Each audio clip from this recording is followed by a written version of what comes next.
Hello, workers and friends. Welcome back to Working Class Revolt. I'm one of your co hosts, Dust James, the Marxist Leninist truck driver. I'm coming to you live from a humble home in rural North Carolina. And I'm joined, as always, by my great co host from Down Under, Brother David Fox.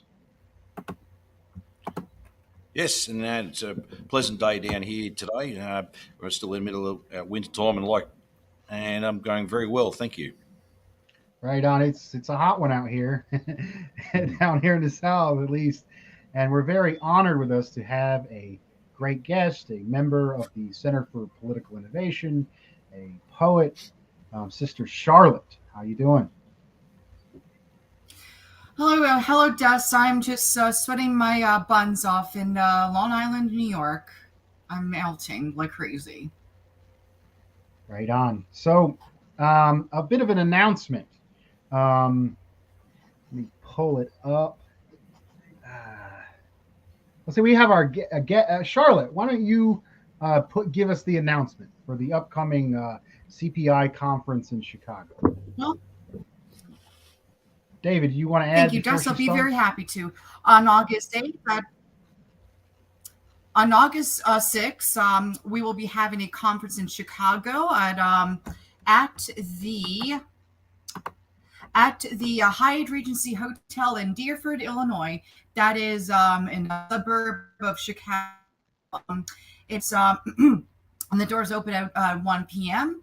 and we will be having a set of music and a host of great speakers, including Dan Kovalik, Tara Reid, Garland Nixon, and Peter Coffin. Right on. Thank you.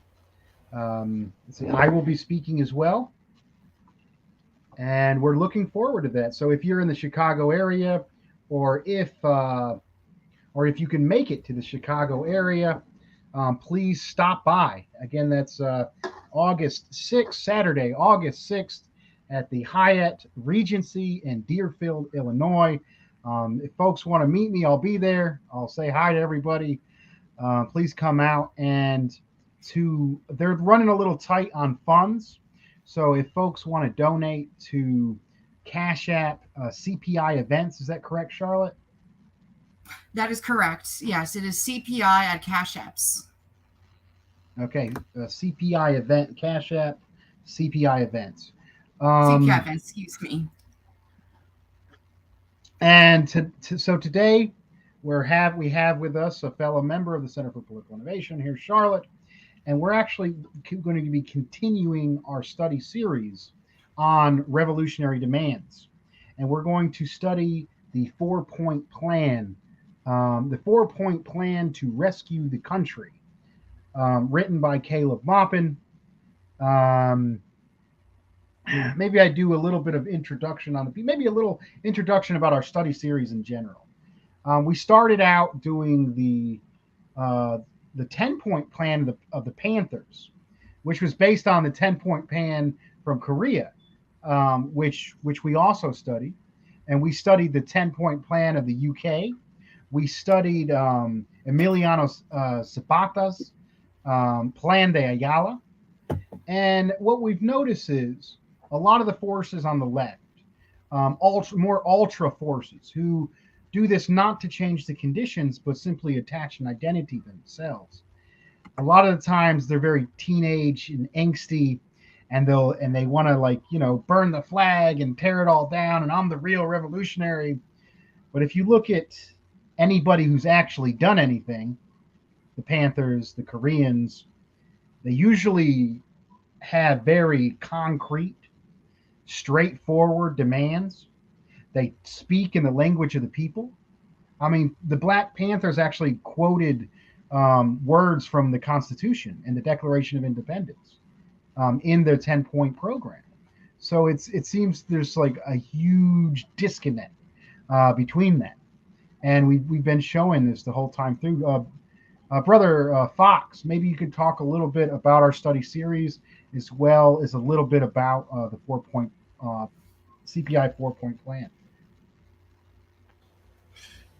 Well, I think it's important to have something there, a document. It's actually understand what you're about, what you're trying to achieve. I think a lot of I've noticed over the years, people have put slogans out there. They've put all sorts of all sorts of things out there, but really, it doesn't mean anything. And with something a document such as a 4-point plan or a 10-point plan or a 20-point plan, whatever.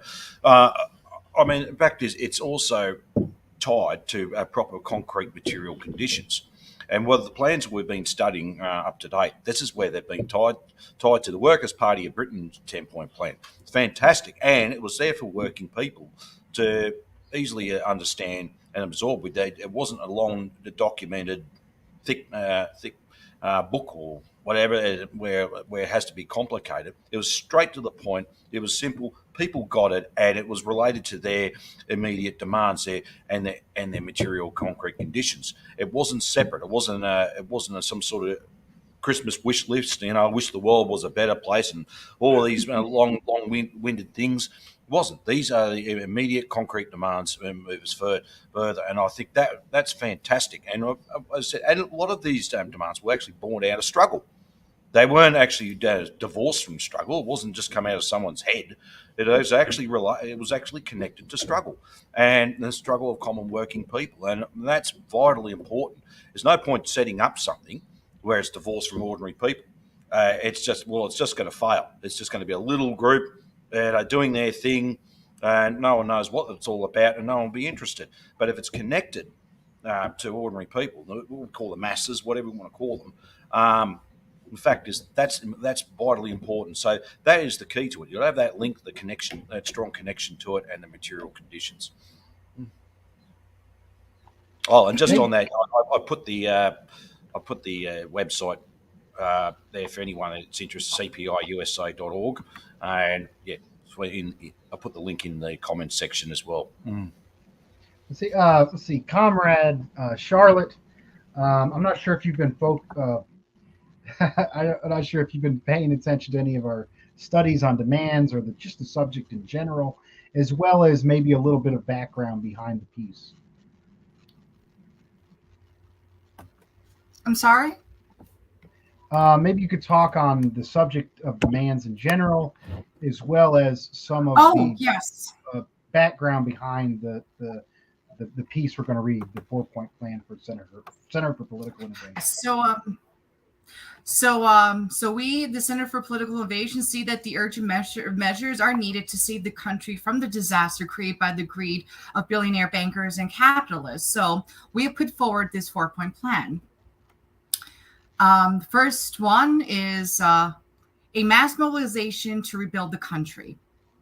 Now is the time to hire the millions of unemployed at union wages, put them to work rebuilding the roads, bridges, water treatment facilities, power plants, schools, and hospitals of the country.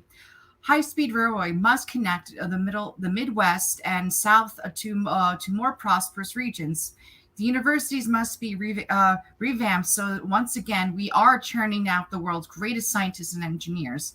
A brain trust of the smartest minds must be assembled in order to lay out a detailed 5-year economic plan. The public must be mobilized to carry it out with the full support of the country's resources. Dust, would you like to read the second point? Sure, thank you. Oh, right on. We got David got it up there. Cool. If people want to follow along with us, it's on CPIusa.org. Number 2, public ownership of natural resources. It has become clear that the big corporations and banks are not trustworthy in their management of America's oil, natural gas, coal, timber, and other natural resources. As communities across the country fall into greater poverty, Wall Street monopolies enrich themselves from the natural wealth of American soil. Nationalization of these resources will end the budget deficit. The profit from America's wealth must go to the country overall, not into the pockets of a few bankers.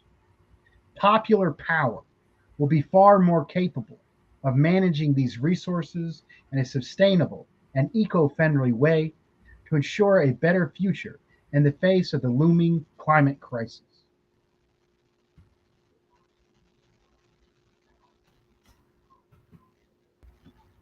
Hey. 3. Public control of banking. Speculation, money created from money, with no real added value, hangs as a curse over the US economy. The Bible, the Torah, the Quran, and every major religion historically has forbidden the lending of money at interest because it creates an ultra rich creditor class, bringing the problem of monopolistic stagnation, extreme centralization of wealth in the hands of a few. The lending of money should no longer be carried out for profit, but should be done by communities and the country overall at the local, state, and federal level. In place of the financial sector, a national bank, as well as many state and local banks, should be created. Credit should be assigned in accordance with an overall economic plan, securing long-term growth and development. Interest should be paid back into the public budget, lifting the burden of taxation from working families. 4. An Economic Bill of Rights. In his final State of the Union address, President Franklin Delano Roosevelt proposed an Economic Bill of Rights. The right to a job, housing, education, and health care must be added to the U.S. Constitution. No one in the country should be left hungry while so much wealth exists. No one should be homeless in a country with millions of empty houses and apartments. All who can work should be hired to do useful work, building a better America. Education should be considered a necessity for maintaining an informed population and healthy country. So in conclusion, the crisis facing the United States, exacerbated by the pandemic, is rooted in the capitalist system. The U.S. has embraced insane libertarian neoliberal economics, the setting up of prisons for profit, schools for profit, and private military contractors, all while reducing the public budget and decreasing the quality of life for the population. The public is viewed by the ruling elite as an obnoxious horde to be controlled and managed. The United States and the rest of the world are being reduced to greater poverty in order to ensure that a clique of big bankers and international monopolies can stay on top of a global high-tech economy. The danger of a new world war hangs over the United States, the USA, as it threatens countries like China, Russia, Iran, and Venezuela. We at the Center for Political Innovation reject this revision of for degrowth, a 21st century dark age. Human creativity must be unleashed to build a better future. This 4-point plan is intended to move the USA toward a rational socialist planned economy. America was founded on genocide of the native people and the slavery of Black people, but the legacy of ugly wars and racism are not the only side of this country. Within U.S. history, one can find a long history of progressives, abolitionists, suffragettes, labor unionists, peace activists, innovators, and optimists are just as much as part of America's history as the warmongers and monopolists. This progressive side of the American people must be awakened in order to reconquer political power and drive out the war makers and bankers. The current economic crisis is giving birth to a new generation of young people who are engaging with left-wing and revolutionary ideas in the hopes of saving the country from the nightmare of capitalism. Those that feel a sense of responsibility, patriotism, and morality must take history into their own hands. The time is now. We need a government of action to fight for working families. So please join CPI today, which you can find at the link at the chat at the side at cpiusa.org. Thank you, comrade. That was good. That was a good read through. It's good hearing that again. Usually when we read revolutionary text, we have a round of just initial reactions to the piece entirely. What I really like about the piece is that it, unlike a lot of the stuff you find in the academic left and even on some online spaces, there's a lot of gloom and doom. there's a lot of you can't do this or you can't do that, or we can't really do anything and it's all hopeless and we're all going to die, or all this stuff, or it speaks in this really highfalutin way where it's just like this phrase mongering repeated and quilted together. But this right here, I mean, I've said this before, it's written like something William Z. Foster would write. Yep. It's straight, it's direct, it's to the point about what's the problem, what are we gonna do about it, and there's a sense of optimism and urgency. And not only that, but it upholds the common sense of Thomas Paine preached in his booklet Common Sense. That is, the life, the pursuit to life, liberty, and happiness, which many countries in the world, such as the DPRK, that's the Democratic People's Republic of Korea, the People's Republic of China, Venezuela, Bolivia, and Cuba, are all, and even Russia, are all upholding this notion of common sense, something that the United States has failed to do. Comrade Fox, go ahead. Yeah, well, what I'd like to comment, another reason why having plans like these is critical. It's important because an old union comrade and a communist, he's passed away years back, told me some very interesting advice on things. If you're going to come up against something and oppose something, then what is your alternative? You can have an argument against something, but what is the alternative? Always come up with a solution and a way forward. And I think that's quite important. It's great to fight the system and, fight the system. Smash it. But okay, then what's your solution? What's your alternative? And I think having something like this, we can show people, no, we're not about just fighting the system. We're all about actually trying to improve society and, using the words, replacing capitalism with socialism. And this is and that's exactly what this is showing. This is the transition forth. This is the way to advance human society. And we are showing that. And like over the past, from all my experiences over the time, it's so more obvious now these days to me. And I wish I knew this stuff years ago as well. I had some of this stuff years ago, but yeah. And I always kept that comment in the back of my mind. Well, okay, what's the alternative to something? If people don't have an alternative, then the fight is futile. You really need to. I'm saying I'm not opposing, bad thing, bad situations or anything like that against war and that. But what I'm actually saying, okay, well, the whole system itself is problematic. What's our solution? Thank you, comrade. I think a lot of the criticism that I've heard launch from people who I believe are more dogmatic, who use politics as an identity, they look at this document and they say, "Oh, you guys support Franklin Delano Roosevelt and the Economic Bill of Rights, the Center for Political Innovation. Oh, that's a reformist group. Why are they sitting here putting out reformist demands? We need a revolution. It's only revolution. You got to read the Revolution newspaper and some stuff like that, because only revolution will save us." And the truth is, yes, we're going to need a change in power, and there's going to need a watershed moment to get that. But how are you going to mobilize the people?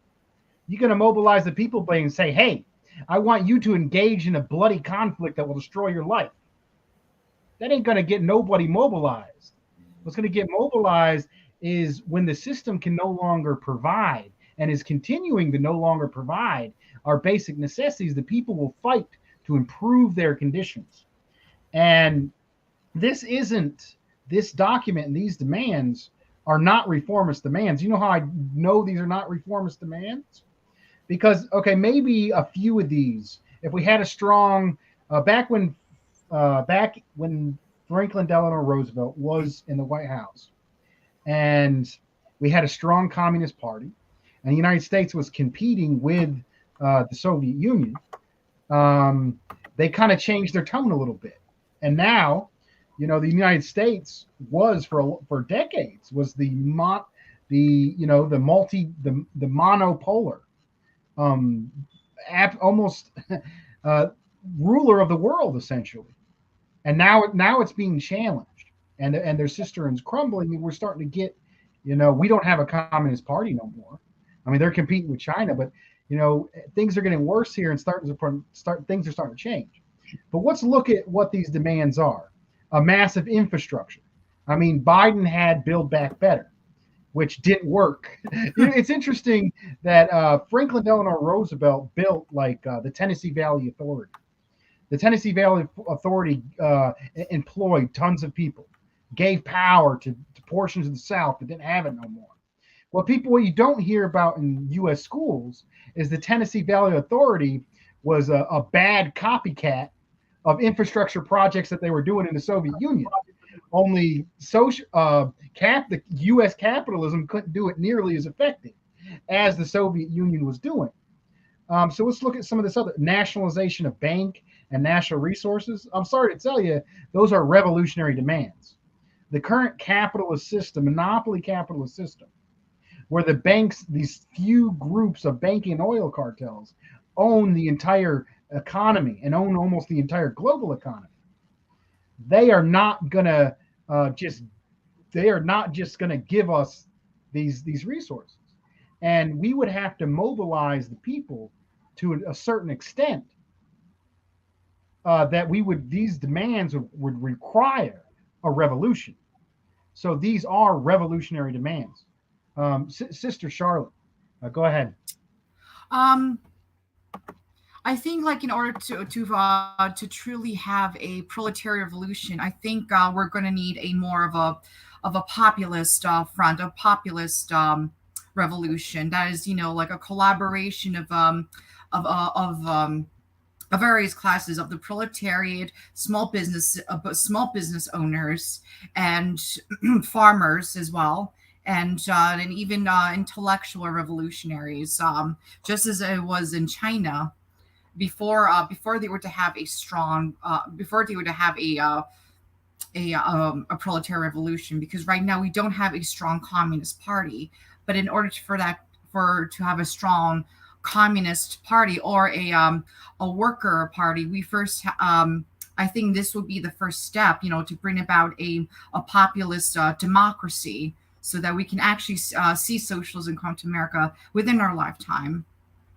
And going into the first point, which is putting people to work. I think this will alleviate much of the mental health crisis in America, because people who are suffering from mental illnesses in the United States, it's caused by circumstances of stress, and the stress that most Americans are experiencing is caused by unemployment and college student debt, and especially medical debt as well. And if we're able to nationalize our health care, as well as to give universal high quality education, not only will people be able to live longer and be much more well informed, but they also have more pocket money to spend as well, which would stimulate the economy, which not enough people on the left in America really talk about. Because as David was talking about before, socialism in the West is associated, smash it all down, tear it all down, and we are not about that. We are embracing socialism at its core, which is constructive, which is the city building tendency. Thank you, comrade. Maybe we can go, unless David, do you have something to respond on the importance of revolutionary demands and how this is revolutionary demands? Go ahead.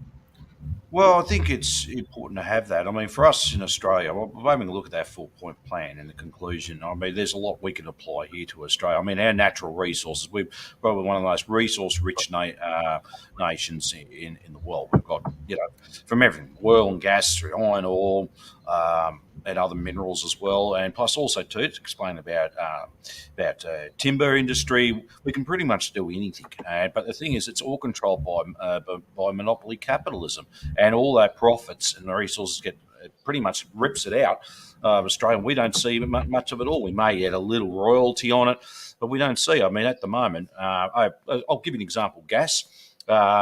Liquid LNG, or LNG, liquid natural gas, most of it is exported, and we're paying for, obviously in the eastern states of Australia here, paying through the roof for gas and gas supply as well. Why? Because the major multinationals have got control, the Chevrons of the world and Shell, etc. That they take it off from us and sell it to themselves either through the Singapore Stock Exchange, and then sell it again to world prices. So in fact, we're not actually paying a cheap price, but they bring it back to us and sell it, and we have to buy it at a higher price. I mean, completely. When you think about it, that's insane. It's completely dumb. But this is imperialism. This is monopoly capitalism. That's what it does. And it's actually the small business owners, working people, farmers, you name it. We all suffer because of the consequences of that. And it goes with, for example, our iron ore is another one. Iron ore is not going to last forever. But the fact is, most of it gets exported. Now, for our steel makers, I mean, yes, this would be an interesting discussion for us amongst our comrades here. Well, that should be actually back under a nationalised resource, and we can actually develop that iron ore further and have our own proper steel industry, not one that's at the mercy of monopoly capital. So they're just a couple of examples I want to throw out there. An economic bill of rights, no doubt, I've had discussions with other comrades and other people around, and I think it's just common sense. I mean, one thing when you hear about the news, or our news especially, when you hear about the economy is doing well, the economy is doing bad, and people think, oh, shouldn't we be benefiting? Well, no, it's not our economy. It's a capitalist economy. There's profits in command here. They own it. It's not ours. We're just here basically to produce wealth. That's all they do, and they take it. Just to put it on a simple term, that way. But there's a lot of other complexities to this. But however, going to it, and I think it's vitally important that we have an economic bill of rights. I mean, we don't have a say on how the economy's really run at all. And I think that's vitally important for us here in Australia to have that in place. We don't even have a bill of rights. Simple that anything rights we enjoy, we've actually fought for on the ground, and we're legislated through an act of parliament, which can be changed willy-nilly anytime. So that's something vital if we have something locked in like that, and it protects us, and it's also primary as well. So economically, we've got some rights, and from that, we can talk about further rights in other areas as well. Thank you, Comrade. I found that exact Cash App. Like I said, on the 6th of August, I will be speaking at the Regency, the Hyatt Regency Hotel in Deerfield, Illinois.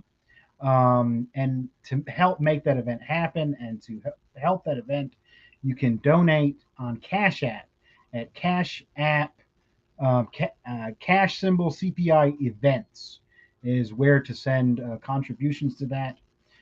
We're currently studying the Center for Political. Those of you just joining us, we are currently studying the 4-point plan to rescue the country, and that can be found on cpiusa.org. I think we're going to go into each point. We're going to have a round of response to each point individually now. We're going to be starting with number 1, which was a mass mobilization to rebuild the country. And this, I mean, basically every president who has come into power, the last 3, have all promised infrastructure, and not a single one of them has actually done anything about it. And every single one of these bills either didn't make it through the Senate, the Congress, whatever the hell you want to, whatever happened there. And what finally does come to the top are bailouts for huge companies and corporations and no bid contracts, and essentially money taken right out of the public treasury and given into the corruption of these companies. And the reason why we're unable to get any of these infrastructure projects is the people don't have any power in this country. And a president can run on something, Maybe I don't even know what's going on in the president's head. Maybe they think they're actually going to do something about it. But then when it gets into the political infrastructure of this country and the lobbyists and who's going to sign a bill and who's not going to sign the bill, what ends up happening every single time is anything they want to do for us, the corporations turn out to a bailout for themselves. And we saw this with, the CARES Act was a huge bailout for the banks and the corporations. Every single time, that's what happens. So, I mean, this is a revolutionary demand. If we actually want to achieve any of these things, we need people to talk with their neighbors, talk with their coworkers, and build organization and build workers' power. There's a great old slogan: "Build workers' power on the road to socialism." And that isn't just a neat, fancy old saying. I mean, you can go with the sheepdogs and Bernie Sanders and AOC. You can support those people and you can campaign for those people, and they're never going to get you anything. Only the people um, put in different groups to mobilize in connection with each other have the power to put the necessary force on the system to get these demands. I think it's something that's interesting about these demands. If you poll people in this country, these are massively popular demands. It don't matter if you're Republican, don't matter if you're Democrat, don't matter if you're independent or non-voter. Getting roads, bridges, water treatment. I mean, you talk about Flint, Michigan, areas down in Texas, all throughout the Appalachians. People are drinking poison water or do not have access to water. San Angelo Solidarity recently, when the power grid went out and they had issues with the water, mobilized the few people they could, young people, to bring water out to the elderly and others so they could start this conversation about constructive socialism. Some interesting thing here: high-speed rail to connect the Midwest and the South. Now, I'm in the South, and the South is the Black Belt South. And if you look at the counties with a specific type of soil, that was good for the plantation economy, where the majority of the people are African American, Black, or New African, the more revolutionary term. These counties have been kept in and continue to be kept in poverty and continue to be giving less resources. These are underdeveloped, and it's not even underdeveloped. These are basically an oppressed nation within our own country. Whether you want to talk about self-determination or whatever the hell you want to talk about, and we look at the material conditions of the way the Black Belt South is still treated to this day, it needs to be built up and integrated in the economy. And if you look at the 1940s coalition, the Southern Democrats, the racist Southern Democrats, were a huge portion of that. And if we were to actually to bring the South and industrialize the South, bring the South, hook it in with high-speed rail and other portions, that is going to be a huge historical victory for the people and for all of the entire country. I mean, how are you going to? I mean, just like back, you got to finish the Civil War. How are you going to work? How were white workers working along slave labor? How are they going to be treated? And today, how are Black and brown workers? You talk about Aslan as well in the Sun Belt. These and indigenous reservations.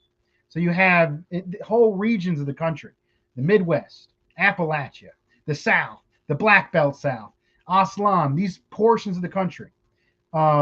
This is supposed to be the best country in the world with the most resources, and they have these areas that they've kept in poverty and super exploited. And I think we can really mobilize the people, unite the people, and find the people who are the least amongst us, or suffering the most, and lift up and rise all boats by taking economic power. Comrade Charlotte, any response to the first demand?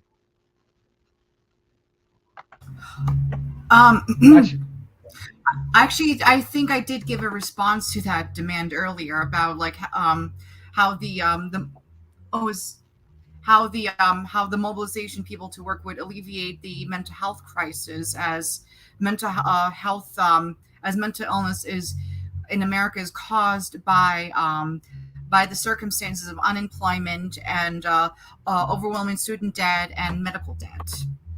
And also, but to add to that point, we also have CPI has also put forward a program of building the world. I'm sorry, not of building.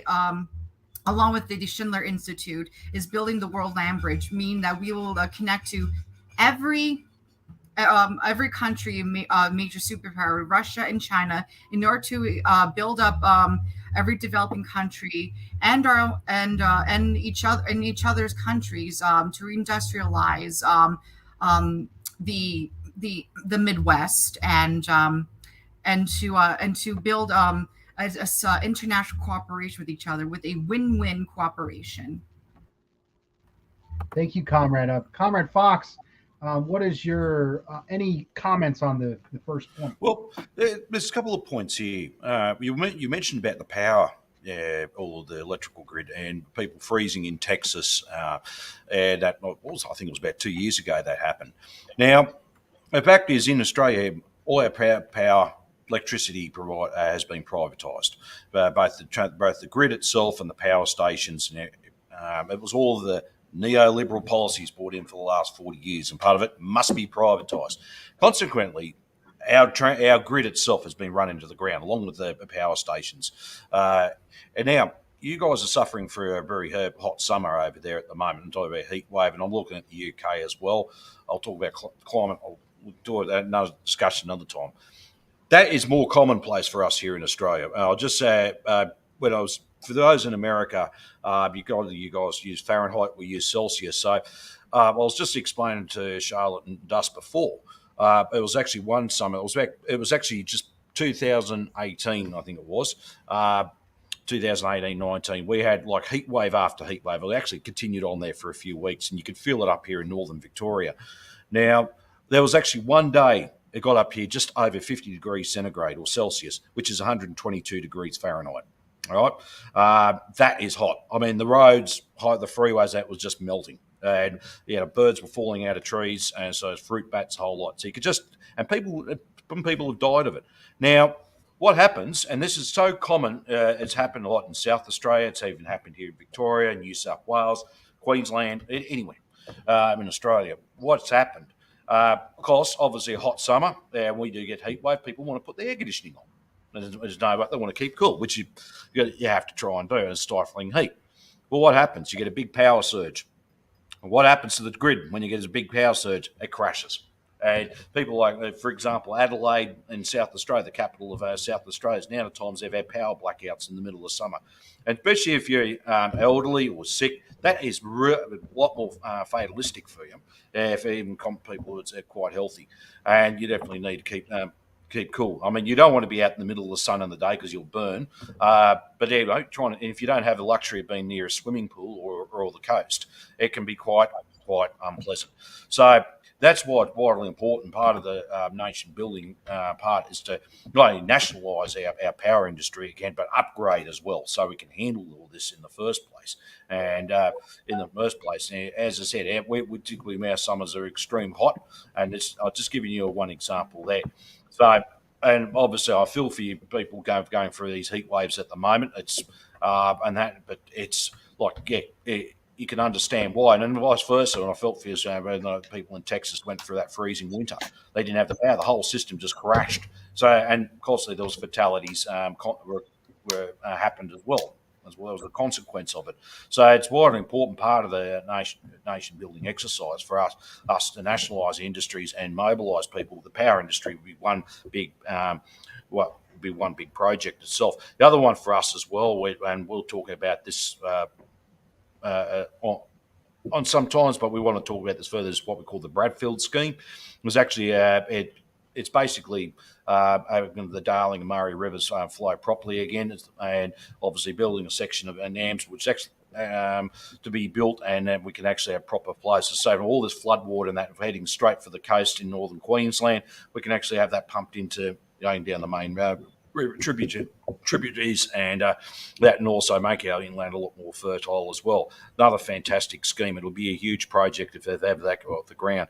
And we're talking about the banking system as well. I'd like to know that we do need to have a proper people's bank to properly finance these projects in the first place.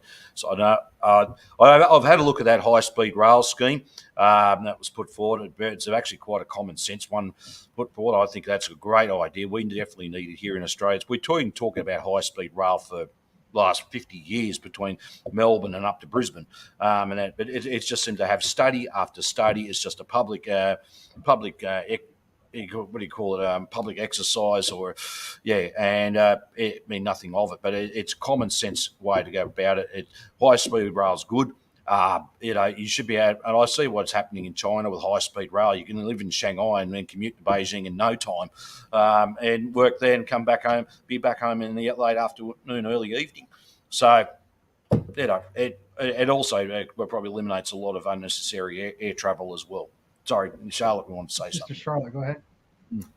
Yes, so to add on to the highway speed rails, it goes to this actually also part of our solution to the border crisis, which is to build this Zapata economic corridor, and the Cedina Zapata corridor will be part of the nationalized railways, and that it would actually connect all the way from North America to the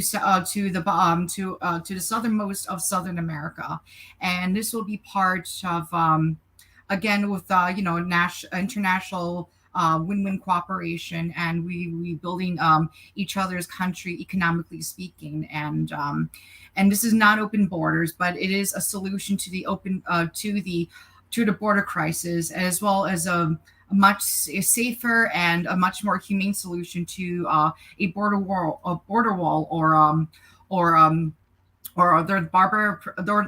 the barbaric practices of ICE. Thank you, comrade.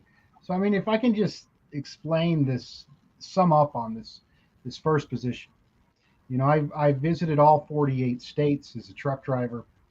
And when I go down to South Carolina, our neighbors to the south, and I see abandoned factories and main streets with boarded up windows and streets in disrepair, rust on everything, vegetation taking back over these old factories. And I see unemployed people in the streets, just trying to get by, trying to figure out where they're going to get food. And I see this, I go out to the Midwest, and this ain't just in the South. This is in the Native American reservations. This is the native reservations, the indigenous reservations. This is in the communities in the Midwest. This is along the Mississippi, where the only places left in town are a sweepstakes, a gas station that will sell you lottery tickets, alcohol, cigarettes, and those are the only two, maybe a government building and a post office. One of the last things this country has is a post office with a strong union. That is a great example of the solution. And what's the solution? All those unemployed people, all the people living in despair, all the people who don't know where their food's going to come from, can build those bridges, can rebuild those downtowns, can build high-speed rail to connect all the towns together. I mean, this is absolutely what's needed. What's stopping it from happening? The profits of the monopoly capitalists. Our entire society is built on the profits of a few banking and oil cartels who don't care about the people. So we need to build popular power, get the people some jobs, and rebuild our infrastructure. And that's exactly what we need. And this is and then you extend this, you keep going with we don't stop here. The Cedina Zapata economic corridor. Not only have they destroyed the South and destroyed the Midwest, they've destroyed Latin America with imperialist policies like NAFTA, with overthrowing governments like they did in Honduras when they when they overthrew Zelaya and they try to shut down all the socialist countries. But what we need to build there too. People ain't gonna want to come here to get the money back that was stolen from them if things were prosperous in their own countries. So not only need to build up the impoverished regions here, Mexico needs high-speed rail. Honduras needs high-speed rail. They need to rebuild their cities and rebuild their industry and build up their country. And then not only will that fix the immigration crisis, then we'll have a prosperous neighbors that we can develop win-win trade with. This is no-brainer, easy solution. The only reason why it doesn't make so much sense is because the people don't have any power. Everything would be all right if the people had power. If you put everything would be all right if everything was put back in the hands of the people. Let's see. Any other comments on section 1 before we continue? Okay, we'll go on to section 2. David or Charlotte, either of you guys want to give a summary on section 2 or response to it? I'll go. Okay. So there is a legitimate issue, a legitimate concern with the global climate change, and there has been a heated debate whether it is caused by humans or it is just a natural recurring solution. I think the answer to this is that it is a capitalist, monopoly capitalist caused accelerated climate change, and we definitely need to, because we have for instance, we have so much oil in Texas, and we can nationalize that and produce it and use it for our own, so that we could have incredibly low gas prices, and we could use and we also, need to reindustrialize the coal industry, and so that we can actually start moving to nuclear fusion. And this is also part of CPI's solution to the global climate crisis, which is building Fusion City, which will be a city that is built that would be built and will be worked on with the best scientists all over the world, best climate scientists all over the world, so that we can actually create the next stage of energy creation. That is a nuclear fusion. China is already doing this. They've already built an artificial sun, and this is something that we need to get on.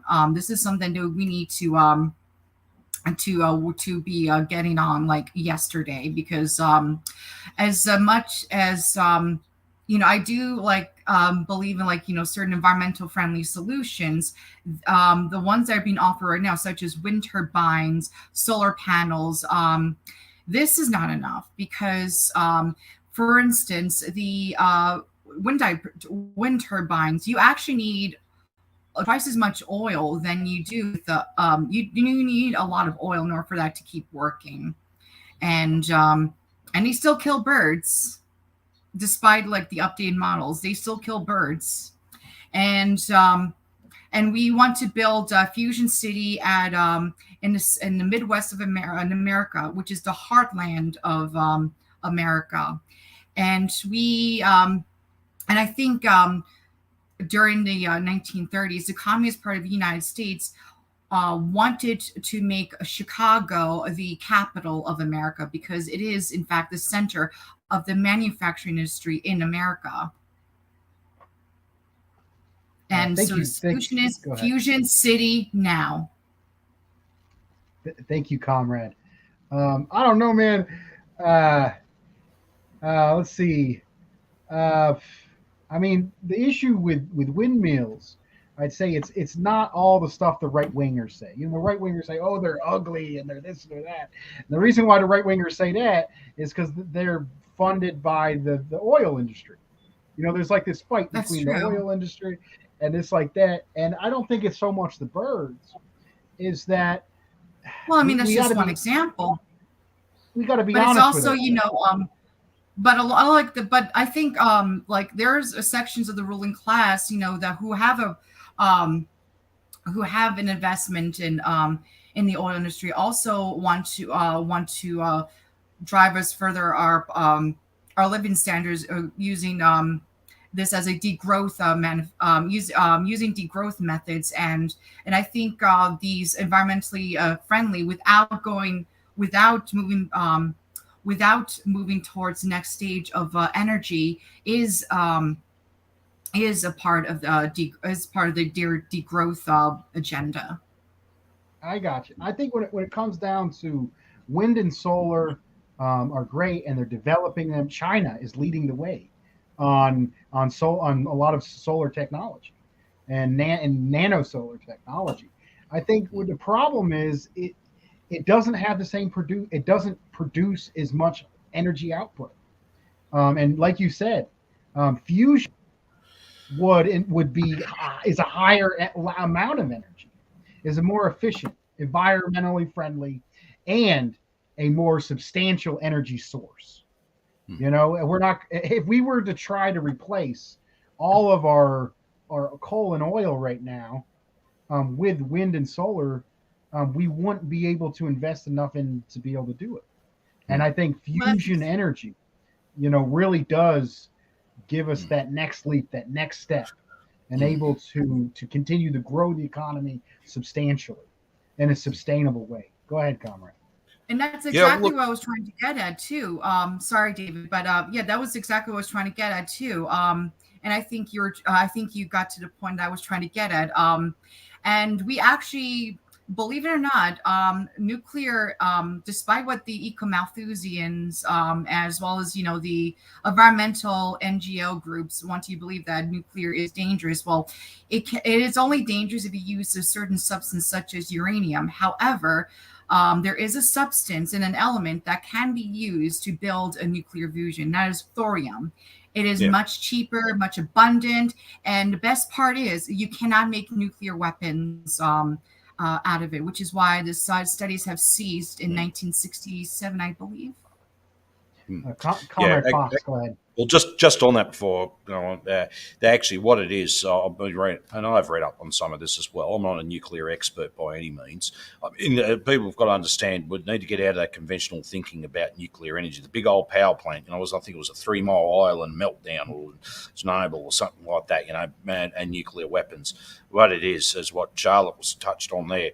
Basically, if something does happen, it actually cools down and solidifies because under conventional nuclear technology, the atoms split, where the others, when they're talking about fusion, no, they fuse atoms. So if something does happen, well, actually, there won't be a great deal of danger at all. The fact it'll just the source will just solidify instead of melt down and cause massive amounts of radiation, etc.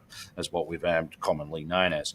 But look, going back on to also too, I mean, with renewable energy, look, I'm not opposed to that idea at all completely. But I understand because we've got wind towers being installed here and solar panels as well.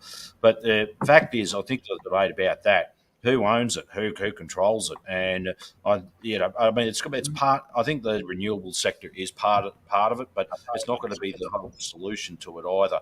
We do need to make sure that our power generation is back into public hands as well, and that way we can actually properly have it regulated. We can have it properly that people are provided with power, and as well. And we have to have a look at all sorts of base loads powers as well. I mean, we've also got hydroelectric and that, but we do need to get away from the fossil fuel burning side of things eventually. I think people do get that. And I mean, mind you, look, I mean, it's old technology we tend to use. I mean, look, I'll profess I love the steam locomotive, but I don't advocate we get return to using steam locomotion again. I love the V8 engine. I'd love to have a 971 Chevy Chevelle, but I don't actually advocate we should keep bringing the classic old V8 combustible engine either. But I mean, we've got to have a looking forward to new technologies. And the problem with a lot of renewables, it's also quite expensive as well. I mean, they're talking about people having solar panels on their houses and that, but basically what they're doing is paying for their own energy again. They're talking about putting in the grid. But unless you've got some money behind you, or if you had to borrow excessively from a bank, and if you're paying off your home at the same time, that's quite a huge expense. At the same time, people think, you're saving in power bills in the long term. Yeah, technically, but not really. And I think we've got to have a complete rethink about how we go about this as well. So that's something I want to put it out there. But I think one of the big key questions about power generation, it has to be back into public hands, public ownership. It cannot be left off to monopoly capitalism, which they're only interested in making one thing: is profit. They don't care what the consequences are. And I'm glad, actually, Charlotte, you raised that point about climate change. It's created by monopoly capitalism, and what they're coming up with now is a capitalist solution to a capitalist problem, which is there is no solution. They just want all they're trying to do. Exactly. This is creating another problem. Yeah, all they're basically trying to do is it's like a sore, festering wound. They're trying to put a band-aid over it, and hopefully, that'll be work for now. We just keep continuing on what we've been doing, and this is the problem. I mean, you mentioned China. China's doing an exceptional lot of good things. They're regreening the deserts again, and turning them into farming, arable land or forests. Doing some fantastic work. I love these projects doing a reforesting deserts. It looks amazing looks completely amazing what they've done, and it's actually been branching out in Africa now too. They've been behind programs there, and what they're doing with their energy sector is fantastic. We should be actually having a cooperation with them. Okay, what are they doing that's right, and what we're doing is wrong. We're learning from that. But unfortunately, monopoly capitalism, because they want to still, hence why they're called monopoly, they still want to maintain that monopoly, and putting a band-aid solution there to maintain that monopoly at all costs. So, of course, we're going to see win-win. Yeah, and it's become a lifestyle. It's become a lifestyle. Consumer environmentalism. Yeah. Exactly. Like saying, I'm saving the environment because I'm buying a Tesla or I'm buying solar on my house. Ooh, look at me. Woo. When you're just telling the world you can afford these things while people still suffer in the oppressive heat without air conditioning. Yeah.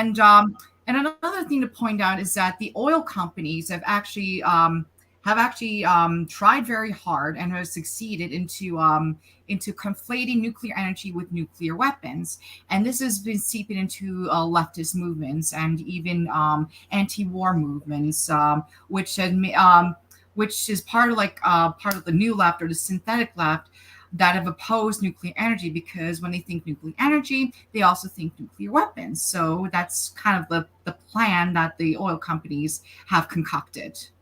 Thank you. I want to bring up someone's comment on here. Honestly, people from Kevin Tweeny, thank you so much for watching the show and commenting. Honestly, people, I think you love nuclear energy because it can be consolidated. Think about the solar and wind could be set up on every home. And you know what? I'm glad you're here. And we don't have to agree on everything.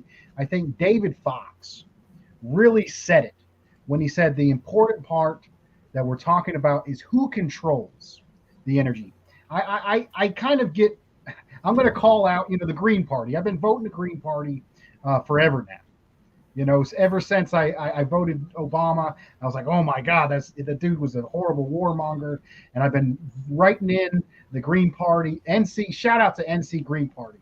They actually got Howie Hawkins on the ballot. I was able, for the first time, to actually cast a vote for an anti-war, at least an anti-war president on the ballot. Shout out to y'all. But some of the things that I have frustration with the Green Party is they get into a lot of these plans. They go really into specifics about we're going to do this and we're going to do that, we're going to do this, when we never be able to do it. And the reason why we'll never be able to do it is because the people don't have the power. We got to get the people the power.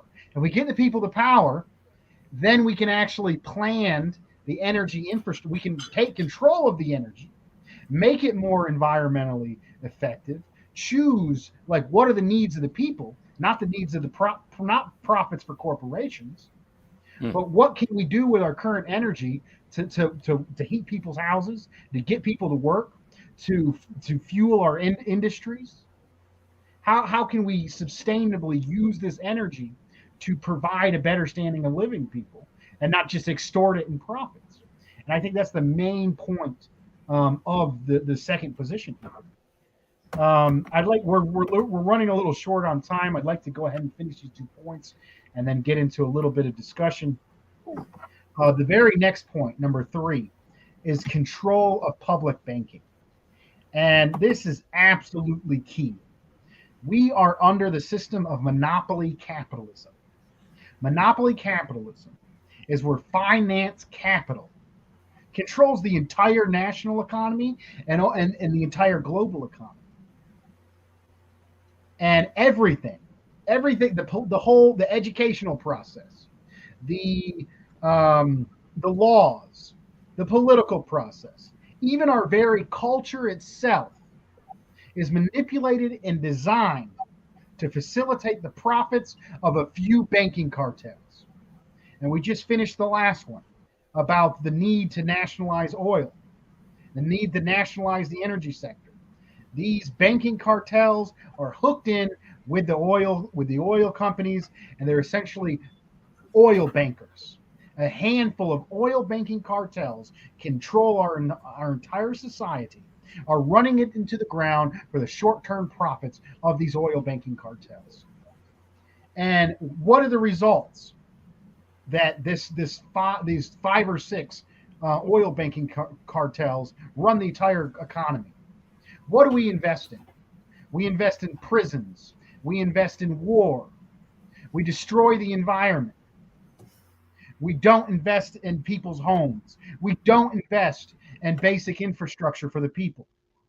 Well, if the people own the banks, what could we do with those banks? We take the power of lending out of the hands of the monopoly capitalists and put it into the people. Just look what China has done. 90% home ownership, high-speed rail all over the country, cities that have come up and have been filled, and people have been and now people are housed, and they have a rising middle class. 900 million people have been lifted out of poverty. And that has a lot to do with their national banking system choosing what to invest in. Rather than investing in death and destruction, they invest in the prosperity of the people. Let's see, Comrade Charlotte, any response to point number 3? Oh, shit. Sorry for that. I I think in order to get to a national banking system, I think it would we would benefit from doing like a state by state as a first step. We can, for instance, in North Dakota, they actually have a public banking system, and we also would benefit from nationalizing. With nationalizing a bank, in addition to that, we'd also benefit from nationalizing major industries such as Amazon and Big Pharma. See, Comrade Fox responds to the third point. Well, for us in Australia, I think it's a vitally important issue because the role of finance in Australia hasn't been just a recent phenomenon. It's been pretty much since early colonial days. It's actually played a pretty much a central role in the development of Australia further. But it's also quite insidious what with the bankrolling in its early days as well. But how we're so held back by finance capital here.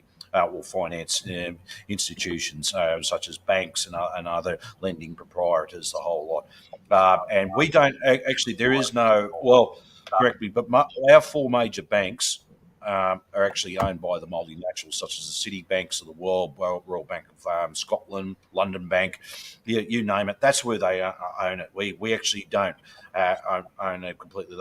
We actually don't own those 4 big 4 banks. And to those of you overseas, if you're wondering what they are, the Commonwealth Bank, Westpac, NZ Bank, and National Bank. And they were once actually publicly owned. Commonwealth was. That was all privatised and everything else. But we are held back. We've got a Reserve Bank, which actually could play a much more significant role, but it doesn't. And then on the other one, we do have more like credit union style banking, like Unity Banking. And they are compared. I'm not putting Unity Banking down by any means, but they are a small fish compared to what we're dealing with. But there's hundreds and billions of dollars all locked up going into a further and further and concentrated fewer hands. And if we could unlock that in Australia, they'd actually have our own proper bank that can finance what we're talking about, projects, putting this country back on track, rebuilding, doing amazing things. I mean, that's what we need, and I think that's vital. That's got to be one of the central arguments, one of the central keys for us to take control of our affairs here in Australia. See, Comrade Charlotte, go ahead. Yes, so I actually have more to do now since then my brain's a little back on.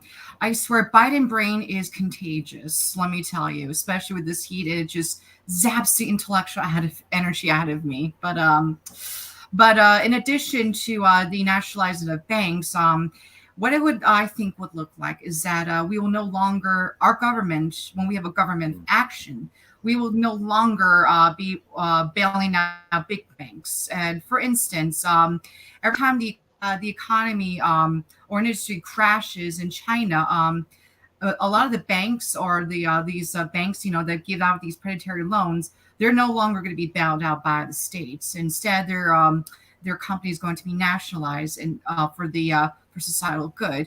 And this is something that will happen in the socialist, anti-imperialist America. So just think about the 2008 housing market crash. The reason why the banks were bailed out by the government was because they were too big to fail. And this is another instance of state capitalism when the government intervenes in order to protect the big banks and the as well as the Fortune 500 companies that profit off of wars and homelessness. Thank you, comrade. So we're gonna go right into the fourth. Let's see, it was an echo. They're good. We're gonna go into the fourth point, and the fourth point is an economic bill of rights. And I talked about this earlier. People have been criticizing the Center for Political Innovation, calling us reformists because of this. But I mean, you look back at the three earlier points. We're not gonna, I think we do need a dictatorship of the proletariat. But you go around telling the average person, we need a dictatorship of the proletariat. The first thing to think, oh, you want a dictatorship? I think the Communist Party USA said some stuff like, oh, that's a horrible word. Well, no, that's scientific socialism. We understand what that means. But are we going to put that in our main public plan? No, we're going to put what people understand. What do people understand? They understand they're hungry. They understand they don't got a job. They understand the roads are crumbling. So we're going to go to the people and tell the people, hey, if we get the people together, we got a plan to fix the country, to fix the roads, to improve your conditions. And I think the people can understand that. And it's put in simple language. And it's put in the language of the people and the history of the people.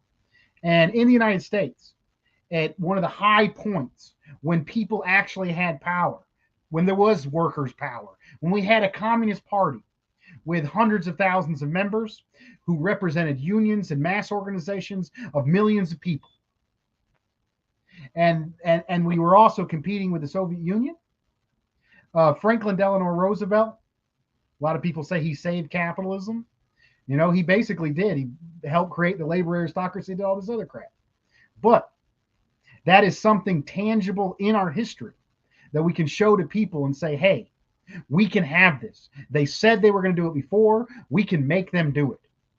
It's something tangible. It's something that is in our history, something we can build on. We can mobilize people and push for revolutionary demands. I think basic economic bill of rights, no more hunger, no more homelessness, a basic social safety net in this country is an absolute necessary demand that we can mobilize the people around.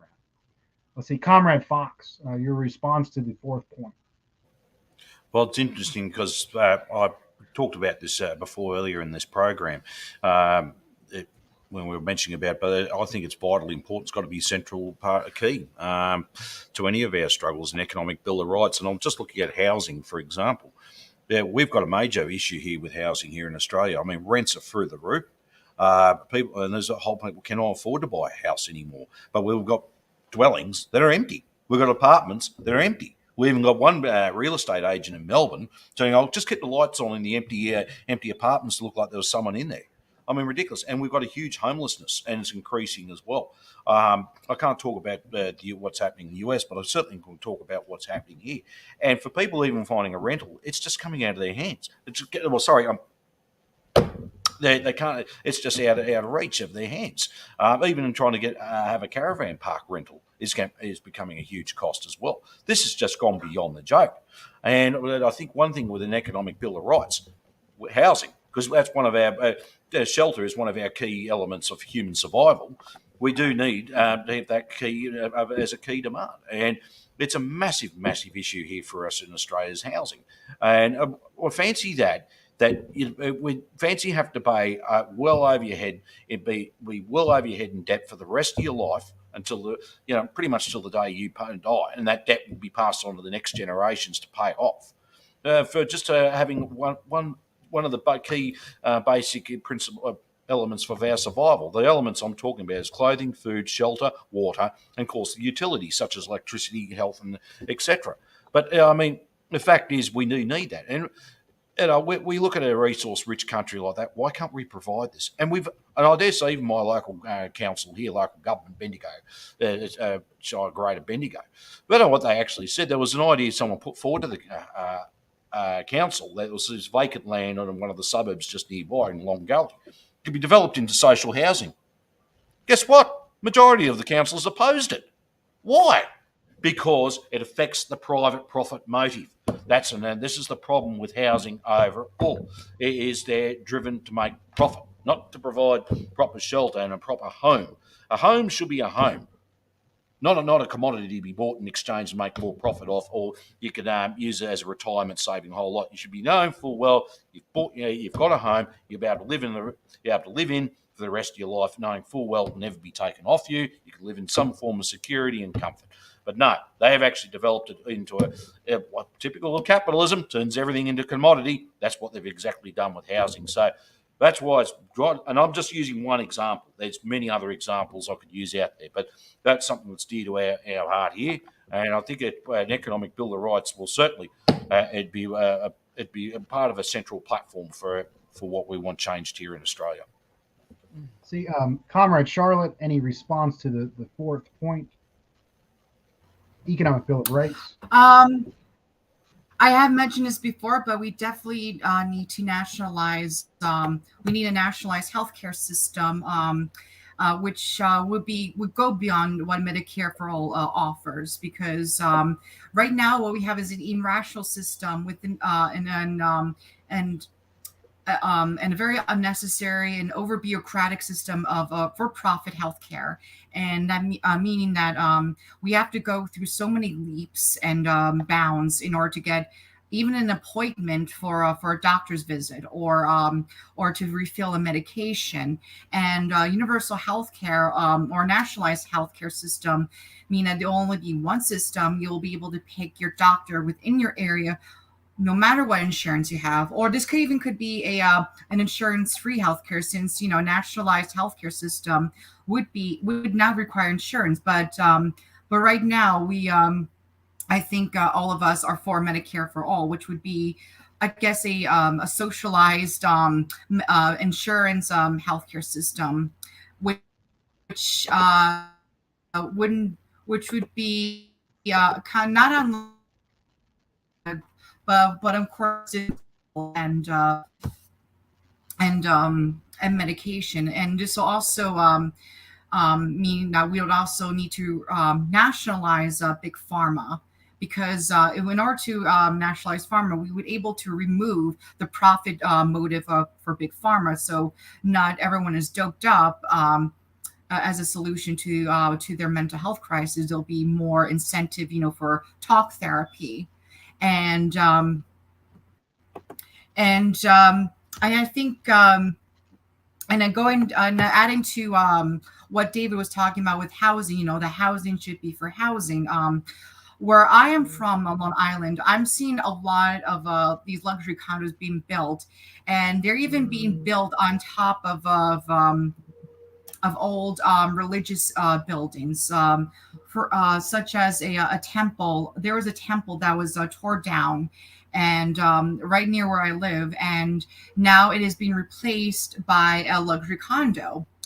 And I also seen another set of luxury condos being built on top of this I'm trying to find the word for it. This like for a garden. Not rosary. Obviously not. Um, but like like a public garden. That's what I'm trying to say. Is a public garden, and and going to Xi Jinping's quote, housing is for housing is for homes are for housing, not for speculation. And in the coastal areas such as New York and California, the biggest industries are real estate speculation, which is why we get a lot of local we get corruption in local politics as well, because we a lot of them are funded and paid for by realtors in the real estate industries. See, thank you, comrade. So we went over the 4 points. Maybe if we could have a round of conclusions and then go and then have a further discussion on the upcoming conference. Just for everybody checking in with us, if you just came on here, we're studying the Center for Political Innovation 4-point plan. There's an upcoming conference I'll be speaking at in Chicago, and we need funds, and the Cash App tag is below on the screen. You can look at that. Maybe if I got to sum up this 4-point plan to rescue America, it reminds me a lot of William Z. Foster towards a Soviet America. Socialism isn't an identity. It's not something to make you look cool on the internet. It's not so you can be Sister Betty Bertha better than you and the church and think because you got God and Jesus or socialism, whatever the hell it is you got, that you think you're better than everybody else and you're moral or superior, or you're the good white person unlike all those other people that are horrible, or you're the only good person who actually rejects America and rejects this society. No, it's about understanding the current society as it is, getting to the people as they are, mobilizing the people as they are, and getting the people motivated in their own language, and have the people come into conflict with the current system, which is monopoly capitalism, so they can fight to improve their own lives. This is organizing along the material contradictions of class, and national oppression is a component of class as well. And when we do that, when people are hungry and starving and outcast, and you say, this is how we can get it, that puts the people out in the streets. That gets people mobilized. That gets people energized. And that can return the power to the people, and that can give us a government of action to fight for working families. I see Comrade Fox, any concluding remarks on the piece? Well, this was good. This has been a brilliant discussion, and it's obviously generating debate, which is important. I think we've got to have that dialogue with everyone. It's good practice, and I'm making sure we have that dialogue with ordinary working people as well, wherever we go, because there is a lot of despair out there. There is a lot of people that don't know which way to go, and I think we've been producing something for us in Australia. I mean, producing a very similar program or something completely different, what it is suited for you. We do need to show that, and it can be done as well. It will take time. Can be done, but we've got to be prepared and organise around those issues as well. It's a great way to actually reach out to people. I'll just tell you a little interesting little fact. When I was during the last federal election we had. When we voted out Tweedledee and Tweedledum, we voted in Tweedledoo. The fact is, it was a great way to engage with people. Now, the organisation involved, the union's involved in a big manufacturing campaign, because manufacturing has to be, especially heavy industry, has to be central in all this as well, alongside with everything else. Now, but people were quite supportive from all across the political spectrum.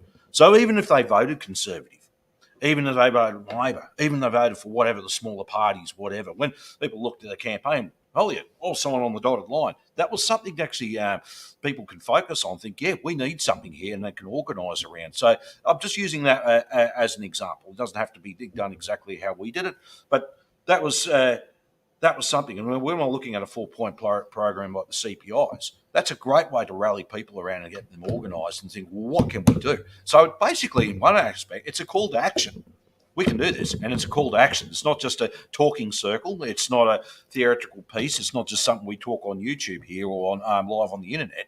This is something actually to be put into action and practical things we can do as well flowing from this. So I think it's fantastic having something like this, and it's been brilliant studying the 4-point plan. Mm-hmm. Let's see. We're getting near the end of the show. Comrade Charlotte, any concluding remarks on the piece, as well as any message you would like to leave our audience with today? Well, I don't have much to say, but that we are at a crossroads, as many of us have mentioned before. And there are also a lot of disagreements among anti-imperialists right now. And I just want to say is that if your enemy is the ruling class, NATO imperialism, and as well as the monopoly capitalists, you are my ally. And no matter what the small disagreements that we have with each other at the moment, we cannot let that distract us from building a popular front and a popular coalition. And that's going to include, people who are not necessarily communists or Marxist-Leninists or even socialists, but people who want to see a better America, who want to see a better future for all Americans, and those who don't want to be trapped in debt, and who want to be forced or want to be used as pawns for global warfare, because we're all in this together. And as soon as we are able to put those differences aside, an American rebirth will be inevitable. Thank you, everyone, for joining. I just want to put that plug in there one more time. On August 6th, near Chicago, in the Hyatt Regency Hotel in Deerfield, Illinois, the Center for Political Innovation will be hosting the Unite Against the Imperialists conference. I will be speaking along with Tara Reid. Tara Reid, who is a victim of Joe Biden, who is also a talented journalist, who has been, had death threats and hateful threats against her, who is a hero for standing up for herself and standing up for all women, and also is an anti-imperialist and standing up for the cause of humanity. Tara Reid's going to be speaking. The great Dan Kovalik, author of Cancel This Book, author of No More Wars, and a lot of other. The Plot to Scapegoat Russia is another great book. You can go back and watch my interview with Dan Kovalik, a longtime peace activist, solidarity activist. Garland Nixon, a very talented media personality who has a very strong anti-imperialist message. I hope everybody comes out to that. And if you can't make it out, or if you'd also just simply want to support, please donate to the bottom on Cash App, CPI events. If everybody would join with me in our closing chant, raise your fist and repeat after me. Dare to struggle. Dare to struggle. Dare to struggle.